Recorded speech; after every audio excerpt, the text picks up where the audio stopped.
Olá, senhoras e senhores, lugar de música, cultura, aventura, entretenimento é aqui, Corcel 74 TV, direto da mansão maravilhosa aqui do grande vocalista, compositor, violonista Estevan Ogione, orgulho do Noroeste Fluminense, dos vocais. Finalmente, depois de um ano, vamos.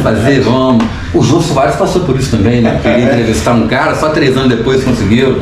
Buscava, mas às vezes, depois dessa vida... Bom demais tê-lo aqui, cara. Começando com o pé direito, chutando a porta melhor. Pô, posso 74 falar isso. 2025, depois de 90 dias parado aí, mas não parado. Estamos aqui com equipamento novo de GoPro 12 Hero e companhia. E é daqui pra frente, meu camarada. Com certeza. Tudo começa da seguinte forma aqui. Como é que a música, que a arte chegou na vida do Estevan Ogione? Olha, isso vem desde lá de trás, né? Eu bem pequenininho, me lembro que na minha casa sempre foi uma casa onde teve muita música, né? Meu pai era amante aí de Nat King Cole, Frank Sinatra, né? Escutava do bom e do melhor. E a minha mãe já era mais voltada para o internacional, né? A gente escutava ali nas rádios, aqueles temas de novelas. Anos 80, né, cara? Foi muito rico, cara. Quem não curtiu isso, não sabe. Não sabe, né? Não, deixou de aproveitar. Deixou de aproveitar, porque a música, ela veio num processo evolutivo, né? E chegou num padrão em que eu acredito que seja, assim, difícil nós alcançarmos esse padrão novamente. Sim. Né? Hoje a gente sabe que a música mudou, né? O jeito de comprar, de consumir a música mudou. Exatamente. O nível das letras caiu muito. Eu fico pensando o que a juventude vai ser amanhã, porque, cara, quando eu era moleque fazia trabalho de Chico Buarque no colégio. Sim. Eu já falei isso aqui antes. Hoje, cara, brincadeira. O Chico Buarque é o maldito da direita. É brincadeira. Com a obra dessa, cara, não pode ser maldito nunca, muito pelo contrário. Exatamente, né? A gente não pode deixar de perder as nossas essências, né? E principalmente aquilo que enriquece o Brasil, né? A música brasileira é sensacional em todos os aspectos, todos os âmbitos, e a gente tem que tentar buscar o melhor e tentar resgatar, né? Claro, não podemos deixar de falar das suas influências musicais, cara. Eu sempre, às vezes, quando eu lembro do Estevan, eu lembro de você naquele lance da música gospel, muita gente não gosta desse termo, mas você começou a cantar o Estevan em qual banda, cara? Vamos lá. A música gospel, ela foi importante na minha vida porque através de um convite, né? Eu não tinha religião, nunca tinha ido à igreja, mas eu prestava bastante atenção porque a minha irmã e a minha mãe cantavam num coral. E certa vez eu fui convidado para cantar nesse coral e eu acabei gostando muito porque tinha um professor de canto e piano, era o Sandro. Sandro Márcio? Sandro Márcio. Nossa, veja bem, linda. Infelizmente não vou poder entrevistá-lo, porque ele nos deixou. Aliás, estávamos falando isso aqui, quantos nos deixaram, né? Papo para depois. Mas é verdade. Fala do Sandro Márcio no coral. Vamos deixar isso aí na pauta. Mas o Sandro foi sensacional porque ele passou, além de um canto coral para nós, os alunos, ele passou muita coisa. Introdução ao instrumento, ao canto, impostação vocal, vozes divididas. Então, assim, isso foi essencial para eu poder me interessar pela música e para eu ver que eu tinha alguma aptidão para aquilo também. Sim. Né? Porque, assim, rapidamente eu imagina que logo cedo você cantando, você viu que, opa, esse caminho é por aqui, né? Eu comecei a cantar e o Sandro me tirava do coral e falava assim, não, você vai solar essa música, vamos tentar fazer um solo com essa música, o coral vai te acompanhar. E aí tudo começou, né? A partir daí, no comecinho ali dos anos 90, já com várias influências na cabeça, né? Muitas bandas, muitos vocalistas bons. Eu comecei a ouvir a música em Itaperuna. Mudei para um bairro em que, consequentemente, lá naquele bairro, aos finais de semana, eu escutava uma música ao vivo e, para quem nunca tinha visto aquilo, acabou sendo, assim, fundamental, né? Itaperuna é um celeiro de artistas de música, tá aí no canal inúmeras entrevistas e muitas que virão, bacana demais. Eu também, quando eu penso em influências, cara, eu fui muito influenciado pelos artistas daqui, pelo grande Tadeu Fernandes, pelo grande Rudy Lima, que tem entrevista aqui no canal. Cara, o The Smokers do American Show, eu poder estar aqui perto e ver aqueles caras com os instrumentos importados de alta qualidade, o Henrique, né, de Goulart tocava guitarra, aquilo ali me influenciou, porque, eu ouvia o Iron Maiden, o AC/DC, cara, mas é uma coisa muito distante. Não era tão não estava aqui. Exatamente. Entendeu? Isso é muito bacana. e a gente podendo ver aquilo acontecer, né, de verdade, Sim. ali ao vivo, foi uma experiência que acabou mudando minha vida e me transformando num músico, né? Lembro que perto da minha casa, até queria mandar um abraço para essa turma aí, é a turma do Extinto Repelentes, né? Ô, cara! Fabinho Punk! Fabinho Punk. Cara, às vezes eu faço uma confusão se ele está vivo ou não. Ele está vivo, Fabinho Punk? Infelizmente não. Ah, não, né? Infelizmente não. Saudoso Fabinho Punk. Podia dar um branco nisso. Dessa época aí, quem teve um acidente muito sério, mas felizmente, né, sobreviveu, foi o Aldo. Sim. Que era o vocalista desse projeto. Sim, tem entrevista do Aldo e Pedrinho Medina aqui. E na verdade, cara, o Aldo é um grande compositor logo do início aí. Tô pra continuar gravando e gravar outra música dele. Um abraço pro Aldo, pra mãe dele, Dona Lúcia. Isso. Pessoal que cuida muito bem dele, cara. E exatamente. esse acidente, de qualquer forma, por incrível que possa parecer, transformou o Aldo pra melhor. Sim. Entendeu? De repente, se não fosse isso, também a gente já conversou várias vezes lá, que talvez isso aí ele não estivesse mais aqui, cara. Então o Aldo está muito bem assessorado. Sim, a gente não sabe, né, os segredos da vida, os mistérios dessa vida, né? Tem coisas que parecem que à primeira vista é ruim, mas que o futuro transforma num benefício para nós mesmos e para as outras pessoas. A gente estava falando também o seguinte, cara, você não pode deixar de falar como é depois da Covid e tudo mais, como nós perdemos músicos e amigos aqui, né? Perdemos inúmeras pessoas, mas artistas, né? O Sandro Márcio, que você citou, grande músico, né? Grande músico. Nós perdemos agora o Juninho Trindade, saxofonista lendário. Lendário, que pena, lendário, né? Juninho Trindade, um abraço pra família. Cara, foi uma grande perda, né? O ano passado também estava falando que nós perdemos o Tota Vargas. Grande Tota, cara. Também muito importante pra nós. Cara, né? quando eu era guri, ele chegou num show meu, eu tinha 15 anos, pra emprestar um pedal de guitarra pra gente com a mão assim, pegando importado da bossa, ninguém tinha. Olha só. O cara foi em casa na correria e voltou. Olha só que humilde que ele. Muito humilde. Ele tinha prazer, né? Ligava pra gente, onde vocês vão tocar? Sim. Vou estar lá, e tava lá. E sempre tava lá com um violãozinho, a gente chamava ele pra dar né? Poxa, cara. Demais, né? O cantor melhor e mais desafinado, porém mais foda. Ele fazia alegria da turma. Repertório fantástico, amante da música de Minas Gerais, morou lá um tempo. Cara, amigo de Beto Guedes, companhia, entendeu? Você sabe que eu conheci Beto Guedes através do Tota, né? Não sabia. Tota tocava muito Beto Guedes, Flávio Venturini, e eu ficava assim, gente, que músicas lindas. Entendi. Não pessoalmente, né? A obra. Eu fui no show do Beto Guedes aqui, eu tinha 18, 19 anos, no Ilha Cisne, cara. É mesmo? Ele teve aqui. Pô, que bacana, hein? Um monstro, né? Com Sol de Primavera, Amor de Índio. Sensacional o trabalho dele. Ele é um guitarrista do Clube da Esquina lá. Entendeu? Considerado o melhor disco um dos melhores discos do mundo, entre os 5 melhores discos do mundo, e o melhor disco da música brasileira. Como não, né? Cara, fantástico. Que riqueza, que obra. Que obra. É um clássico da música brasileira e da música internacional. Né? E por falar nisso, cara, e as bandas? Você passou por inúmeras bandas. O vocalista é muito requisitado, e o baterista também, porque quase ninguém é baterista. Tem uma bateria em casa, é um problema, tem um estúdio, geralmente o ensaio na casa do batera. É verdade. Mas e as bandas, cara? Qual a primeira banda que você tocou, cara? Repelentes? Não, Repelentes foi uma experiência bacana que eu passei a ver a música como uma coisa real, porque até então a gente só escutava ou ouvia na televisão. Ali eu pude ver que a música era real, né? Que juntando uma galera com os instrumentos e tocando a coisa certa, começava a acontecer. Mas posteriormente, né, eu comecei a cantar nos corais e me interessei pela música. Comecei a estudar música, comecei a estudar o canto, né, através de um professor que tinha em Quintaperuna também, né, tá fora. Jamérico Garcia. Grande Jamérico, puxa vida, tá me devendo entrevista, meu parceiro. É isso aí. Já cantou no Conselho 74. Vocalista Conselho 74, então tá inserido nessa história. Jamérico é fantástico.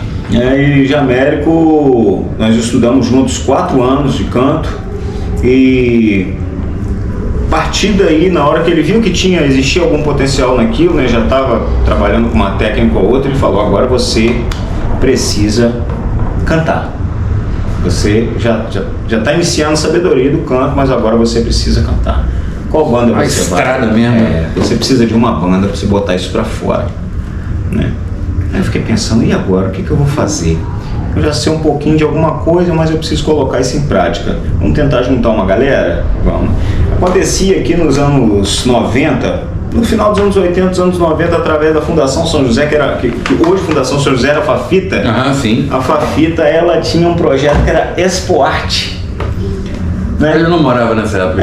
Expunha através dos alunos, né? Através dos amigos, das pessoas próximas ali, algum tipo de arte, né?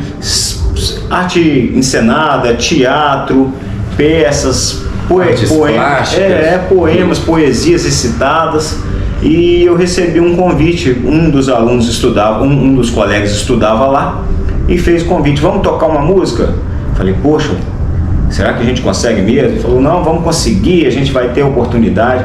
E eu fiz a minha primeira apresentação, né? Foi ali, eu acredito que em 95 ou 96, nós tocamos ali algumas músicas do Paralamas, do Barão Vermelho, no ITC, na Expo Arte. A partir dali eu tomei gosto pela coisa. Perdeu o cabaço com todo respeito. Foi ali. Tomei gosto pela coisa e posteriormente, vez ou outra, recebia um convite de uma pessoa assim muito especial que eu guardo no meu coração, né, que é a Ana Fersan. Sim, eu tenho que entrevistar a Ana pro canal. Eu só vou pescando aqui, é verdade, Ana, em breve, tá? Ana tem história, cara. Muita história. Carismática pra caramba. Quantos shows fez aí? É, o lado de Sandro Márcio também. Inúmeras vezes, né? Do grande Sim, Sandro. porque sempre tava com o Sandro, com Piredinha. Messias. Porra, grande manhã isso. Então, assim, era uma bagagem, uma turma muito boa com bagagem que acompanhava a Ana ali. E a Ana passou a me chamar para fazer algumas palhas ou até mesmo participar do show dela de forma integral, né, como aconteceu aqui no Antigo Lugano, ou então no Clem também, fizemos 2 apresentações lá que foram muito boas. Na atividade, né? A banda Aquavita. Sim, cara, obrigado, eu não lembrava mais desse nome. Aquavita. Era inclusive o Fred baterista, né? Exatamente. O Fred do Laci. A partir daí, nós montamos uma banda lá com o nome de Artigo 16. Eu também me lembro, cara, vagamente. Eu não lembro quem era mais, galera. Artigo 16, não era o Renan no baixo.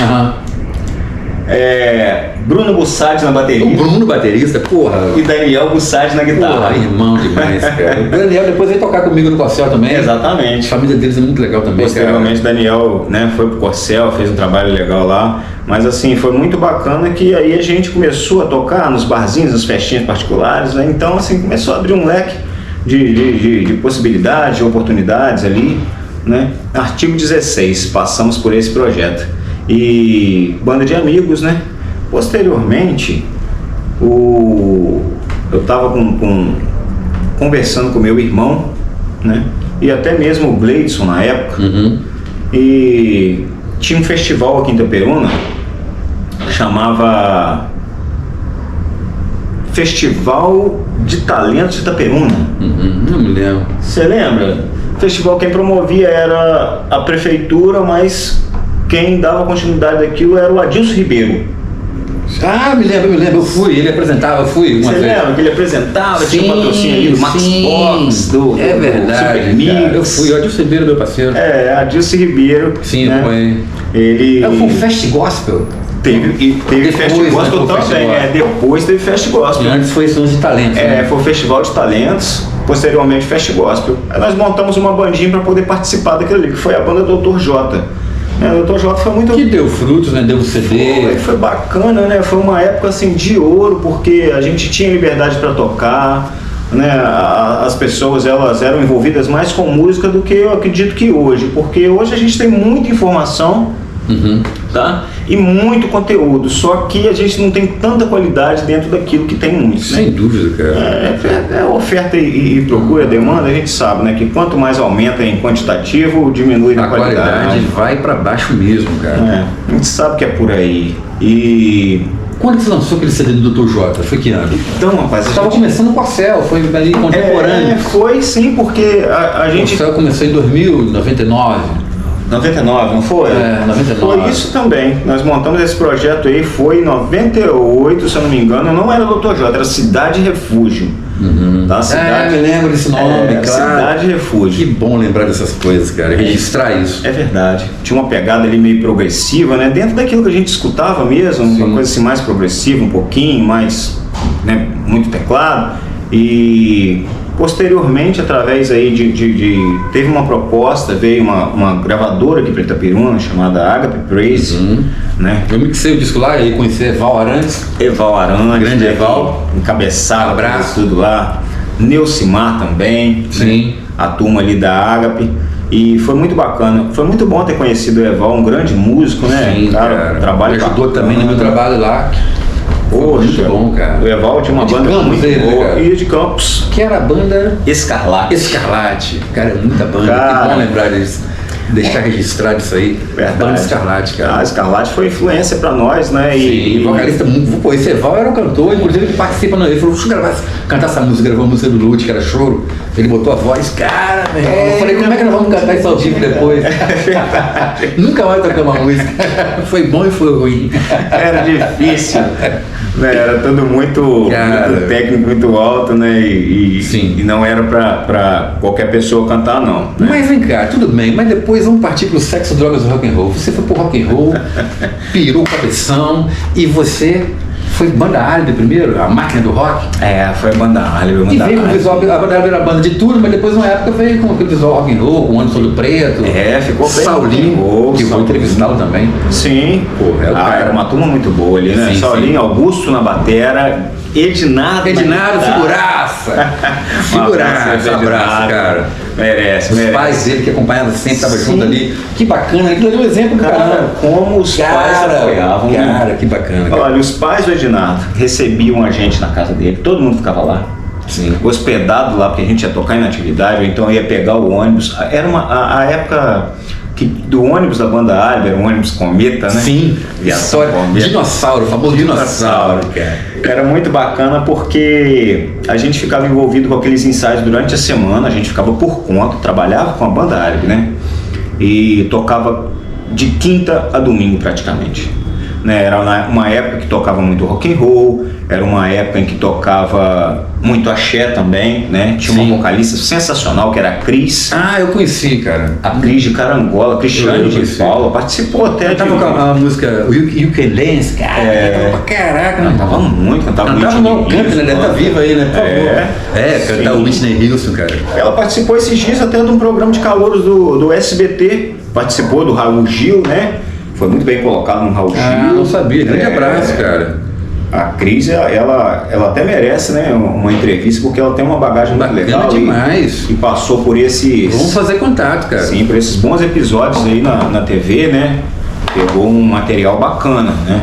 Hoje ela tem um show valorizado e isso é muito importante. E quem cantava também na banda álibi era o Russo. Sim, cara. Como não lembrar do Russo, né? Uma observação. Eu conheci o Russo, uns amigos aqui no Tia Anastácio que trabalhavam comigo na loja Somos. O Maurinho Anastácio trabalhava, né? Só se conhecia por telefone, porque ele trabalhava na loja de BH e eu trabalhava na loja de Vitória.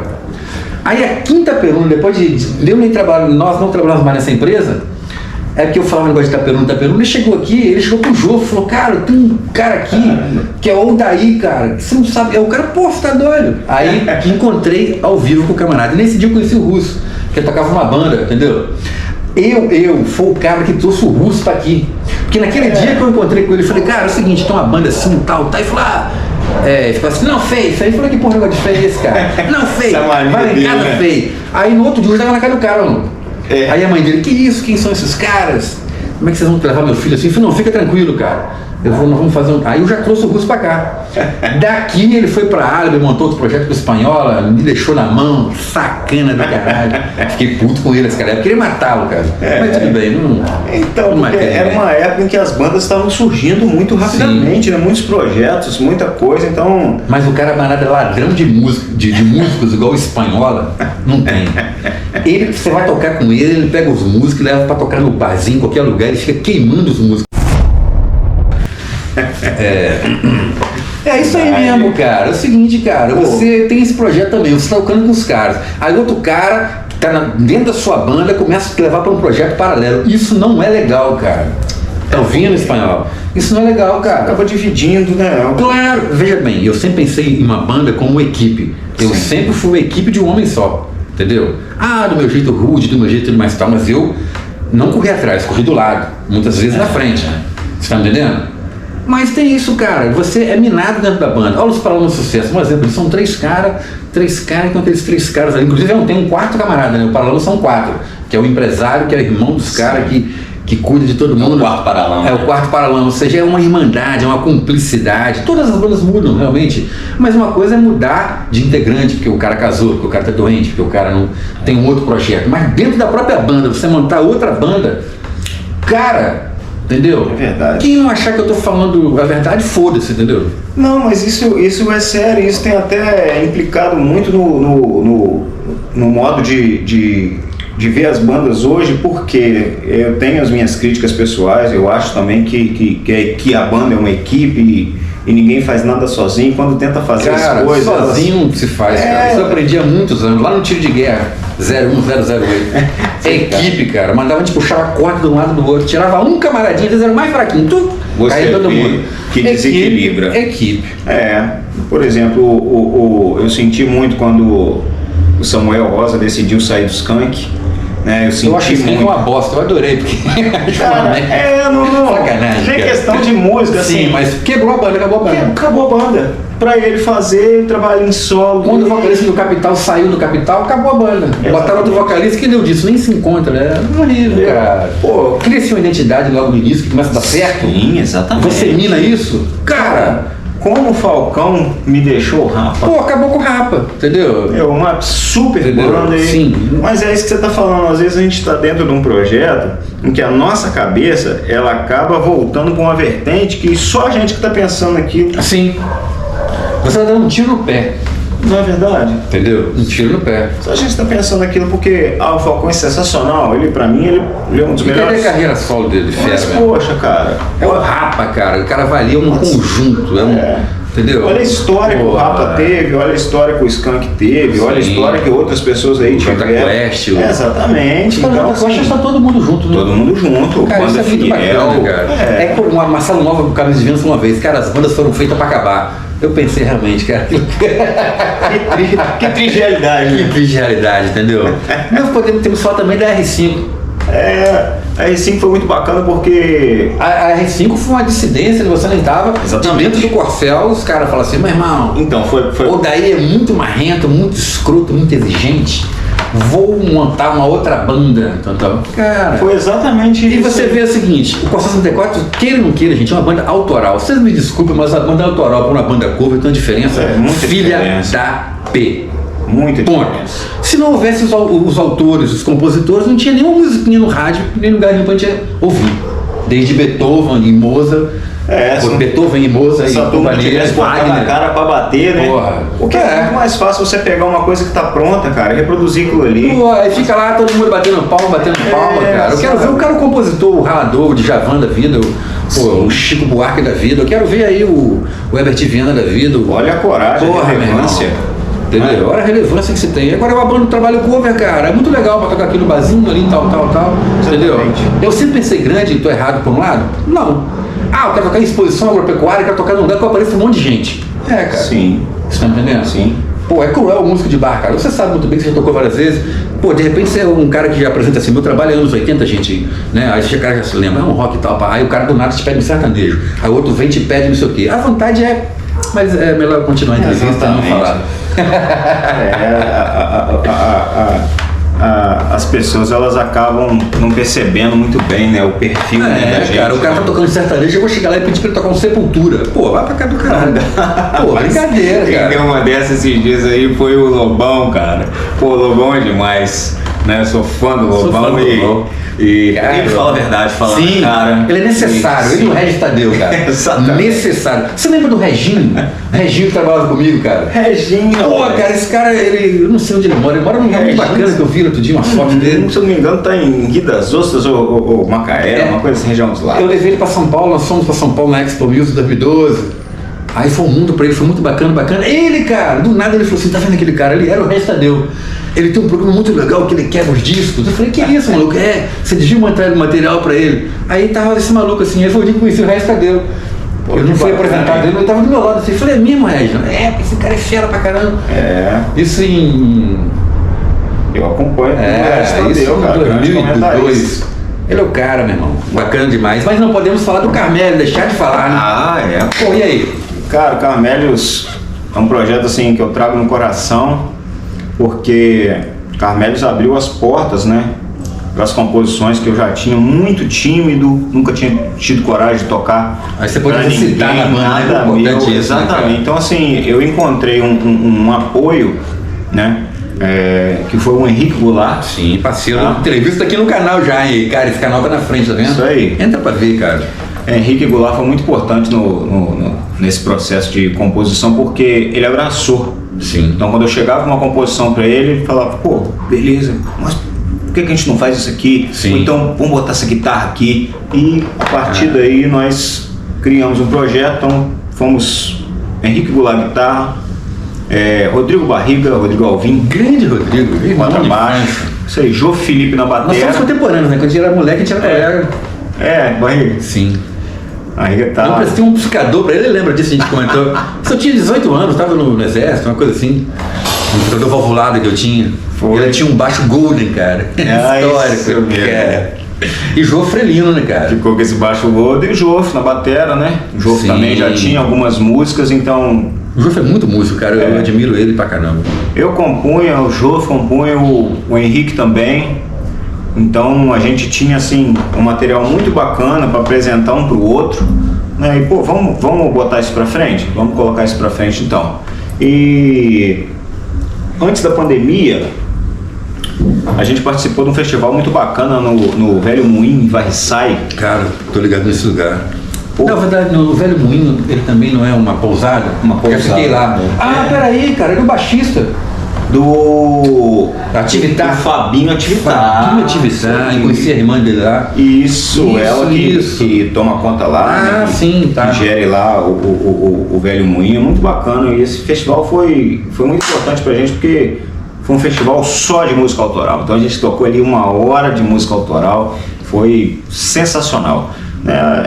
Só quem sabe o que é tocar uma música autoral Sim. percebe o valor que tem mediante, às vezes, a gente ficar só tocando aquilo que os outros já compôs. Quando eu cheguei em Vitória, foi um choque cultural, eu já falei isso aqui no canal. Cara, eu chegava lá no Vitória, banda tal, nunca ouvi falar. Cara, eram 5 bandas só tocando música deles, nem um cover. E Olha todo isso. mundo sentadinho, batendo palma. Aí eu venho de lá de Vitória com essa ideia pra cá, chego aqui, pô, cara, vocês só tocam música de vocês? Eu vou tocar da tua mãe, do tua irmã e do seu cunhado também, aquele...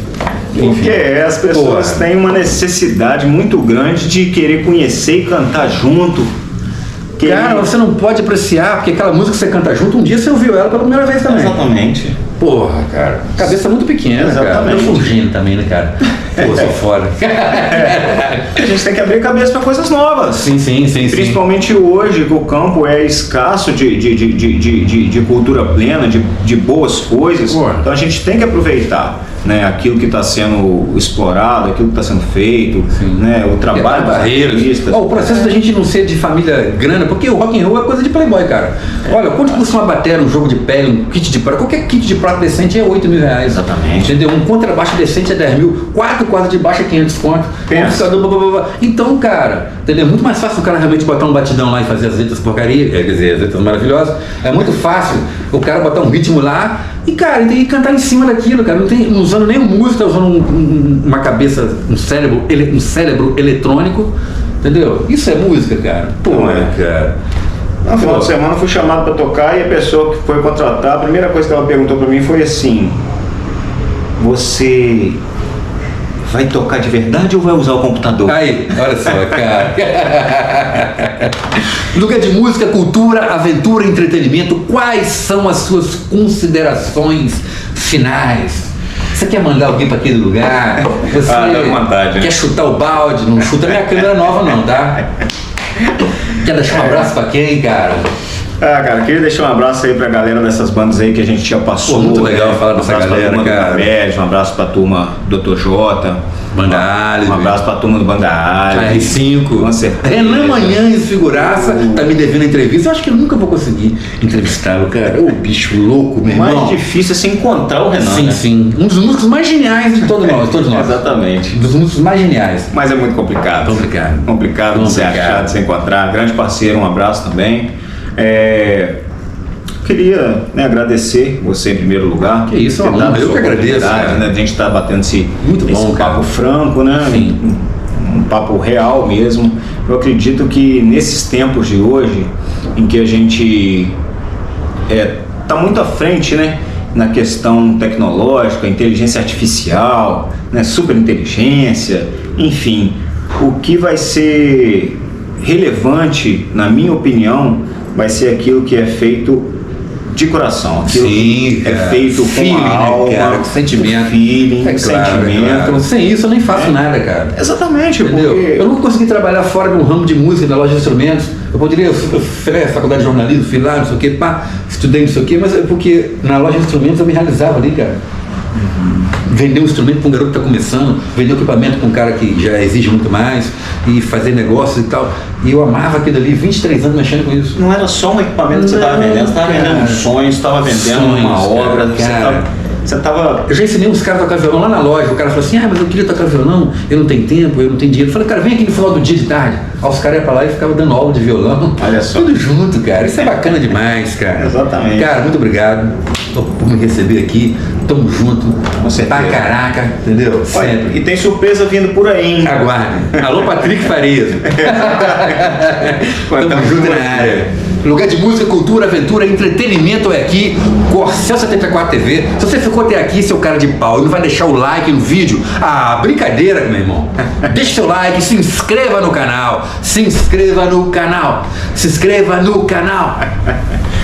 E fique em paz. Forte abraço. Maneiro. Até te entendo, só não quero mais te ouvir, pra não ter que dar razão pra tudo que você pensa. Percebo, não foi mera ilusão. Diz pra mim, quem é você? Quais são os seus planos?